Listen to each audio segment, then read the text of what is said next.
Bwana Yesu asifiwe sana. Karibuni siku ya leo tukaweze kujifunza neno la Mungu. Na siku ya leo nikana neno maana halisi ya wokovu kulingana na Biblia. Maana halisi ya wokovu kulingana na Biblia. Na tutaenda kujifunza mambo kadha wa kadha ili tukajue wokovu ni nini ambayo inatuhitaji sisi kuwa imara. Na leo tunazungumzia mada ambayo ni msingi wa imani ya Kikristo. Wokovu, watu wengi hutumia neno hili, lakini je, Biblia inamaanisha nini hasa tunaposema kuokoka? Je, ni kubadili dini au kuna kitu cha ndani zaidi? Kaa nami hadi mwisho wa video hii na tutaweza kujifunza zaidi, tutaweza kujua nini maana ya wokovu na wokovu unalenga nini. Ni kubadilisha dini au ni kuvaa mavazi ya marefu au ni kuenda kanisani kila Jumapili na kuwa mwanakwaya na kusimama na kuwa youth member, kufanya vitu vya kanisa, kwenda kusafisha kanisani. Je, huo ndio wokovu? Ungana nami tukaweze kujua zaidi maana ya wokovu. Tunaenda kuanza na msingi. Maana ya wokovu.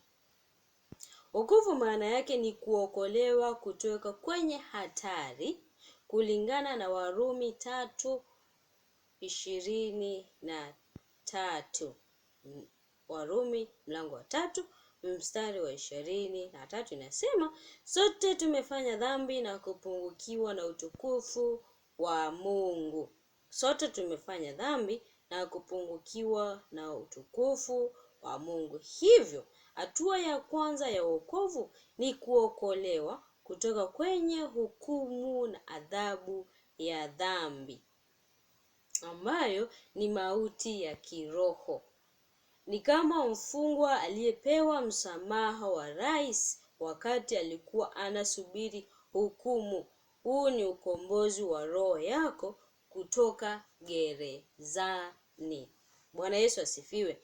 Na tukiangalia tunaona kwamba hukumu ya dhambi ambayo unaona kwamba ni ya kawaida, hiyo inakupelekea kwamba unakuwa umesimama kando. Lakini unapookoka, yani wokovu unakutoa kwenye jambo ambalo alikuwa sahihi kwa Mungu, na unaokolewa, unakuwa unabadilika.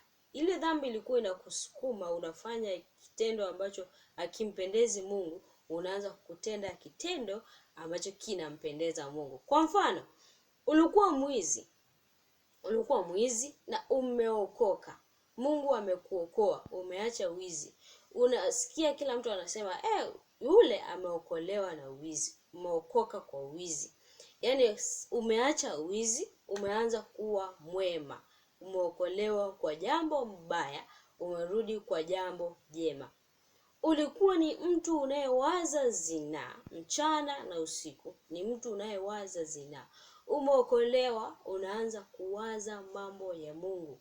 Umeokolewa kwenye zinaa, umeokolewa kwenye mawazo ya zinaa.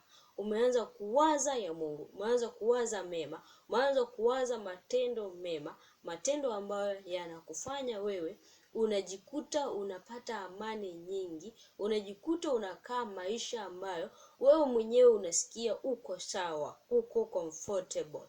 Hiyo ndio kuokoka. Yaani umeokoka kutoka kwenye jambo mbaya, umeingia kwenye jambo jema.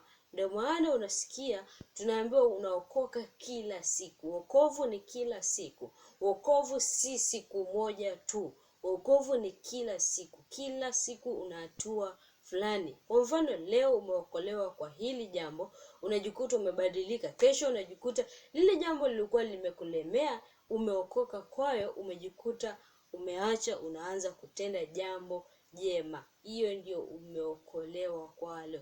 Kuokoka si kuenda kanisani kila Jumapili. Kuokoka si kuimba kwaya. Unaweza kuwa unaimba kwaya lakini bado wewe ni mzinifu. Unaweza kuwa unaimba kwaya lakini bado wewe si mtiifu kwa wazazi.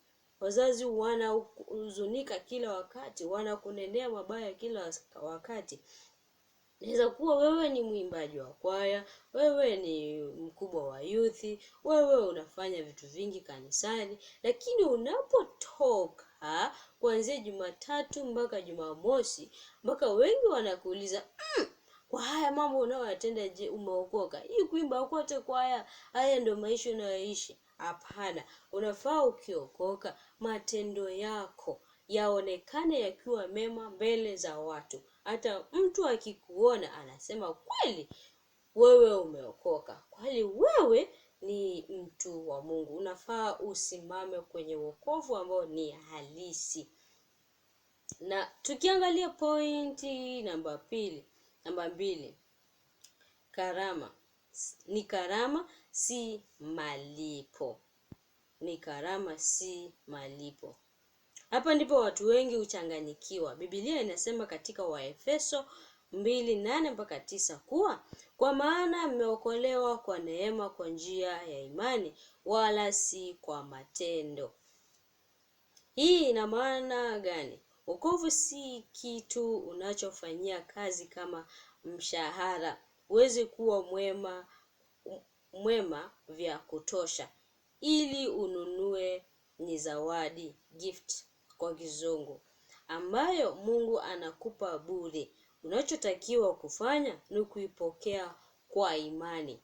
Wokovu ni zawadi ambayo Mungu amekupa na unafaa kuipokea kwa imani. Namba 2, kupitia Yesu Kristo pekee. Huwezi kupata wokovu nje ya Yesu Kristo. Ni kupitia Yesu Kristo ndio unaweza pata wokovu halisi, wokovu wa kweli. Wokovu wa kweli. Biblia iko wazi kabisa. Hakuna njia nyingine. Katika Matendo ya Mitume 4:12 inasema, tunasoma kuwa hakuna jina lingine chini ya mbingu walilopewa wanadamu litupasalo kuokolewa kwalo, isipokuwa jina la Yesu. Isipokuwa jina la Yesu. Wokovu unakuja tunapoamini kuwa Yesu anachukua adhabu yetu msalabani na kufufuka ili kutupa uzima. Yeye ndiye daraja linalotuunganisha tena na Mungu Baba. Bwana Yesu ndiye njia, kweli na uzima, na yeyote aendaye kwa Baba ni lazima apitie kwa Yesu. Na Yesu ndiye njia, kweli na uzima, na yeyote aendaye kwa Baba ni lazima apitie kwa Yesu. Kwa hivyo unapookoka ni lazima kwanza ukiri kwamba Kristo ni Mungu. Kristo ni mwana wa Mungu. Kama jinsi Biblia ilivyosema, yeye ndiyo njia na kweli na uzima, na hakuna awezaye kwenda kwa Baba isipokuwa ni yeye. Tukaangalia pointi nyingine, matokeo ya wokovu. Kuna matokeo ya wokovu.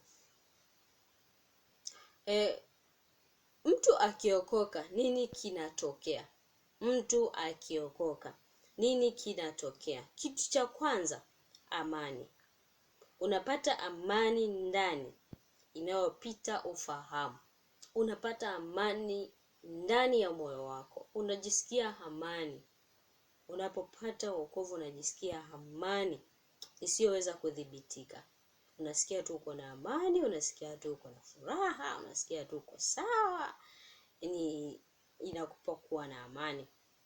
Uhusiano, unakuwa ni mtoto wa Mungu, si kiumbe tu.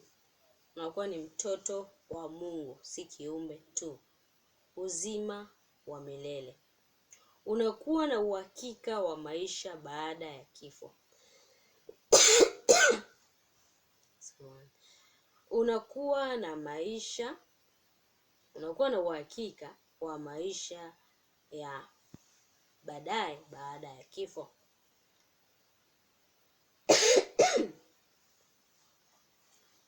Mabadiliko.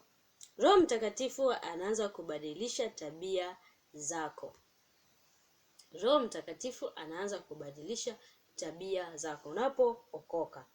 Unapookoka na kumkiri Kristo kama Mwokozi wa maisha yako, unajikuta Roho Mtakatifu anakubadilisha mwenyewe. Utakuwa ukifanya jambo, unasikia roho inakwambia jambo hili hapana, achana na jambo hili, usifanye kitu hiki, usifenende hivi, usitende hiki. Utasikia tu msukumo unakwambia hapana, vile ulikuwa unafanya usifanye hivi, usifanye hivi, usitende hivi, yaani unajikuta Roho Mtakatifu anakufundisha kila kitu, anakupa badiliko.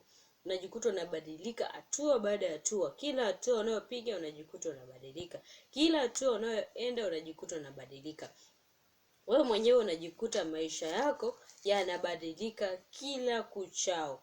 Unajikuta maisha yako yanabadilika kila kuchao. Unajikuta wewe ni mwingine, wewe ni tofauti. Mambo ambayo ulikuwa ukitenda unajikuta hautendi tena. Kitabu cha Wakorintho wa pili mlango wa 5 mstari wa 17 inasema, hata imekuwa mtu akiwa ndani ya Kristo amekuwa kiumbe kipya, ya kale yamepita, tazama yamekuwa mapya.